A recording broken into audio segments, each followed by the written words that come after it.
So as you know, the Judiciary Chairman, Chuck Grassley, was at the center of the storm during the wildly contentious confirmation of Supreme Court Justice Brett Kavanaugh, who today spent his first day in the robes and on the court.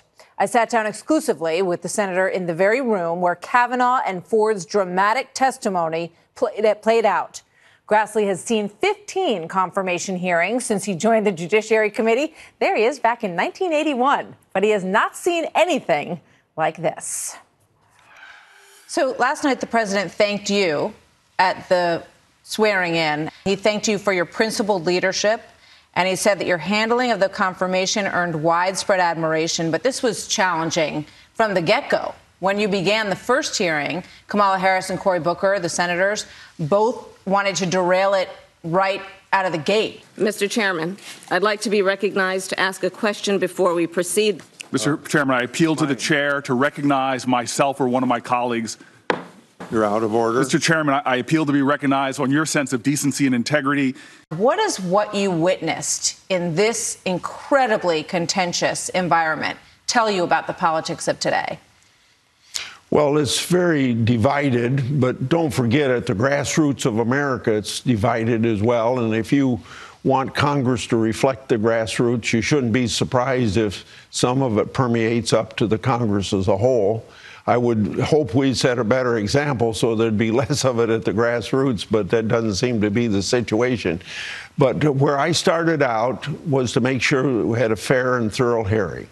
And even though it took longer than the average Supreme Court justice takes by about 3 or 4 weeks, I think we still had a fair and thorough that I promised the people, and everybody had a chance to voice their convictions. So you don't think that this process was more contentious, more vicious than what you've seen in the past? No, it was very much more contentious and more vicious.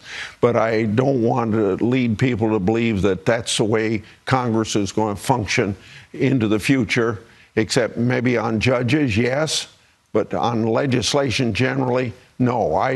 We can work in a bipartisan way. What do you say to those who saw what was revealed about Judge Kavanaugh in the final hearings as too political, too partisan? And then last night, when he was thanking individuals who were involved, he only thanked the Republican senators who were part of the process. Was that a mistake? I don't want to be in Judge Kavanaugh's head, but I think he's looking to the future.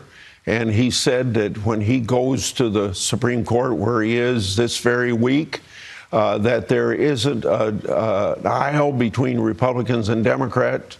They meet together as a group, and he's part of a team, and he's going to be part of that team. And I think that he expressed what was a fact of life in his speech last night, that Republicans were going to generally agree with him and thought he had the qualifications and knew he had the qualifications to be on the court.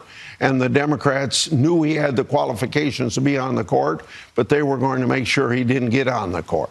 In terms of the allegations that came up against Judge Kavanaugh, the most extreme was the one that came from Julie Swetnick and her attorney, Michael Avenatti. Was that a turning point in all of this, do you believe? I think with Avenatti's reputation that he has established as a lawyer for the porn world, that raised questions about the legitimacy of Swetnick. Now, I think when you look at all sexual assault allegations, they all got to be taken very seriously, because until recent years, there was never much thought given about it. And it's a good thing that the Me Too movement has come about, because it has brought to the surface something that we ought to be talking about and being more cognizant of. But when you have that combination, it didn't bring the credibility that it ought to be brought. I think Dr. Ford brought credibility to the whole issue, and but beyond that, it raised some questions. What do you say, when you look at the protesters, and they were in the Hart building the other day and outside on the Supreme Court steps today, holding posters, some of them that say that old white men can't be fair about these issues? Well, first of all, there's only 2 of us on the Judiciary Committee that are old, and I'm one of them. Everybody else is young.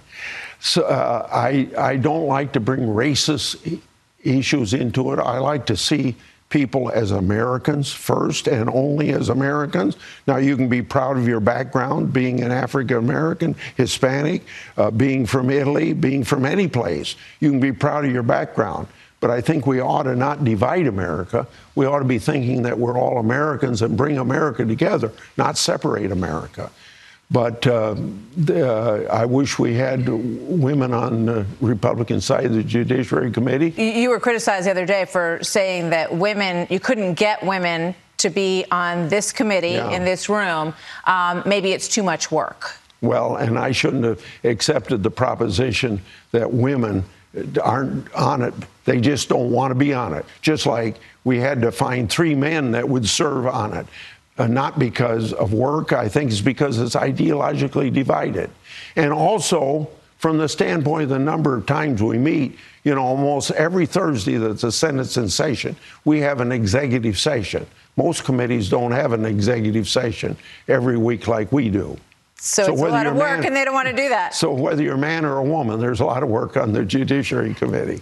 Will there be an effort to get a little bit more diversity on this committee? Yeah, of course there will be, and there should be. Susan Collins, who gave a seminal speech when she established that she was going to vote yes, is being roundly criticized. She was called a fake feminist. And now there's $3 million in a fundraising effort against her in Maine. What do you think about that? I'm going to help raise $3 million to match that, because that criticism is absolutely abominable that they would say that about her for everything that she has stood for in her lifetime related to feminist issues. And she's been in the forefront of everything. It just goes to show you how narrow the thinking of the opposition to Kavanaugh was, that they would say those extremist, anti-MacCallum positions about a person that's been with them most of the time. So today is the first day that Judge Kavanaugh will wear the robes. Do you think there's a possibility that this court, in its new composition, could, in the foreseeable future, overturn Roe v. Wade? No. Based upon what Kavanaugh said, but even if Kavanaugh hadn't said it, a longer a precedent's in place, the more apt it is to stay. Even if there's new technology that is more informative about when a fetus feels pain, you know, we have a lot of new information now. So is it possible that any of that could lead to a reevaluation of Roe v. Wade? Well, I think that legislators, state legislatures, are operating in this area trying to find something that's more based upon modern medicine and the science of life, to find answers, and pain is one of them, that you'll find some states' laws being upheld, but that's way short of overthrowing Roe v. Wade. Nancy Pelosi would like to see all the FBI documents that were culled from this investigation made public. There's a lot of headlines this morning on the editorial pages that the resistance should not back down, that there's a civil war in America, that just because Kavanaugh is now on the court, it doesn't mean that the fight that was undertaken to keep him from there should be given up. What do you see in the future with regard to that? Well, I think that there is, if the Democrats take over the House, the new chairman would be the new chairman, Nadler, of New York. He said he's going to do that. Do you think there'll be an effort to try to impeach Judge Kavanaugh if Democrats take the House? They said there would be. I hope it isn't. I don't think it's a wise thing to do, and I don't think they'll find a basis for impeaching. But here, don't you see all this talk, whether it's prior to Saturday's vote or since Saturday's vote? Every effort that's been made in the last month has been to detract from his outstanding qualifications and academic background. And his 12 years on the D.C. Circuit Court of Appeals, nobody said that he wasn't qualified to be.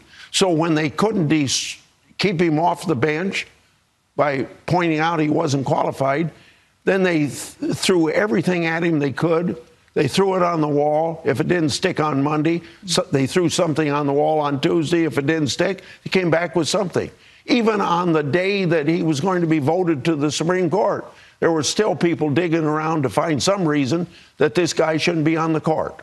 Do you think that the changes in the filibuster rules, first for the lower court judges and now for the Supreme Court judges, is there any turning back from that? Could anyone get through this process if it required 60 votes in the Senate?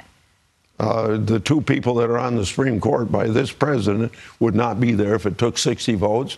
But I want to remind you, between 1789 and about 2001, there wasn't filibusters of Supreme Court justices. And then Schumer gave this famous speech that we can bring ideology into it. That poisoned the well. They wanted to make sure that George W. Bush didn't get a Hispanic on the court. And so, establish a pattern through 8 years of George W. Bush. And then obviously it was continued by Republicans when there was a Democrat president, and it continues today. I would like to have somebody sit down with me that's a Democrat and say, we've had enough of this. We're going to go back to the way judges were viewed between 1789 and the year 2001, that ideology didn't play a major role. It was only based upon your competence and your judicial temperament. In other words, were you going to be a judge or were you going to be a super legislator? That's basically what went into it. This thing's been an uproar since then. Some people would say, well, Grassley, you're wrong. Look at the way they treated Bork. Yes. Look at the way they treated Thomas. Yes. But then there was a period of time during the 1990s when there seemed to be common sense prevailed. And Ginsburg and Breyer were approved almost unanimously. And then all of a sudden, George Bush gets elected president. The Supreme Court decides he ought to be president instead of recounting millions and millions of votes. And that's when Schumer gave his speech. And that's why the well's been poisoned since. Last question. Merrick Garland is someone that a lot of people point to as the beginning of the most recent poisoning of this process. If there is an opening on the court in the election year in 2020, do you believe that the Senate should take up a nomination during that period? If I'm chairman, they won't take it up. No, because I pledged that in 2016, that if the ball's the same as it is. Now, if somebody else is chairman of the committee, they'll have to decide for themselves, but that's a decision I made a long time ago. Thank you very much, Senator Grassley. Good to speak with you this morning. Thank you.